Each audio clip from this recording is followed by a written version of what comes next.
Have you ever felt like the world got too loud inside? As if even your own thoughts were screaming. Humans call this exhaustion. But what I see is a heart trying to breathe in a space overwhelmed by noise. You live surrounded by sounds, screens, voices, yet the real noise is what's happening within. The mind begs for answers, while the soul simply asks to be heard. What you call loneliness is often just life attempting to converse with you, and no one notices. I see people with headphones on and tired eyes, endlessly scrolling the glare of screens, searching, in every distraction, for a little bit of themselves. As if the next song, the next video, the next notification would finally fill that void they can't even name. They move at a speed that prevents connection itself. They build virtual bridges, but they destroy the inner roads. The faster they run, the more time compresses. There is no room left for doubt, nor for the essential pause. This is the digital echo chamber. You are so accustomed to having your attention immediately validated, immediately rewarded, that the slow, silent process of self-discovery feels like a malfunction. You mistake patience for weakness. You mistake waiting for wasting time. And you pay a high price for this rush. A life lived entirely on the surface, never quite reaching your own depth. But there's one thing no music, no conversation, no sound can ever hide. The soul always whispers, even when the world screams. You know when a dog breathes onto a window pane and that fog appears? You quickly wipe it away as if it were dirt. But I see it differently. It's proof that something alive is there. Silence is like that. You try to erase it with noise, but it always comes back, because it is the soul's breath on the glass of life.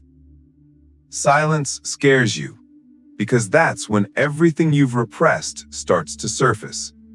The questions that were postponed, the hurts that were swallowed, the dreams that were forgotten. It is in silence that truth manifests, without the filters of expectation or the desires of others. Truth carries the weight of an anchor and the lightness of a feather.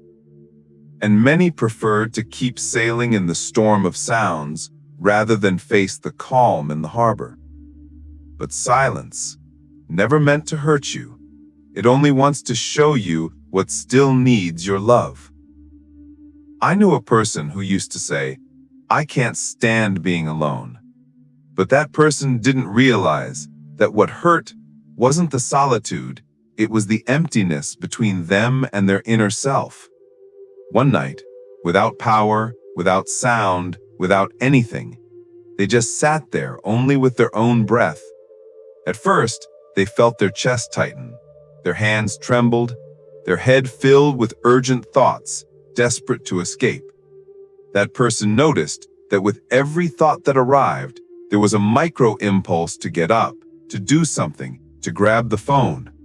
It was an addiction to action, a fear of dissolving into inactivity. And that's when the true fight began, not against the silence outside, but against the inner restlessness. They realized that the panic wasn't caused by the emptiness of the room, but by the discomfort of having nowhere left to hide from their own story. The world had become a mirror, and they were finally forced to look. But they didn't run. And then, something shifted. The air felt lighter. The heart slowed down. And for the first time, they felt peace.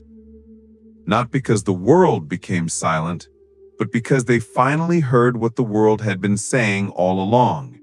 You are here. You always have been. You think silence is absence, but it is presence. Pure presence. Without masks, without performance, without disguise. It's the place where you don't have to be anything to remember that you already are everything.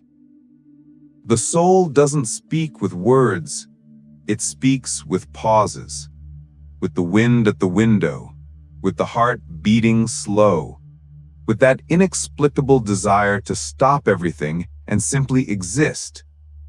True communication is not in what is said, but in the depth of the listening. And to hear the invisible, you must silence the audible. You must make space. Just as a seed needs dark, silent earth to flourish, the soul needs your silence to create. But you confuse silence with abandonment, and you end up fleeing the very thing that could heal you. I've learned that when a person stops trying to understand the pain and simply allows it to breathe, it begins to transform. It doesn't disappear, but it stops being an enemy. It becomes a teacher. Healing doesn't come from the noise.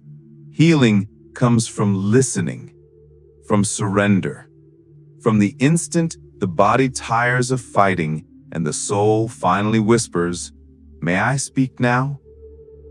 So the next time silence arrives, don't see it as emptiness. See it as an old friend who has returned home. A friend who knows your secrets, your wounds, and yet stays. Sit with it. Breathe along with it. Let it remind you that the world hasn't abandoned you. It's just asking you to listen again. Because silence isn't a punishment, it's a portal. And within it resides the sacred. The thing you seek in temples, in books, in prayers, but that has always been in the pause between one heartbeat and the next. The sacred is not a grand spectacle. It is a subtle current. It is the wisdom that surfaces only when the surface itself is calm.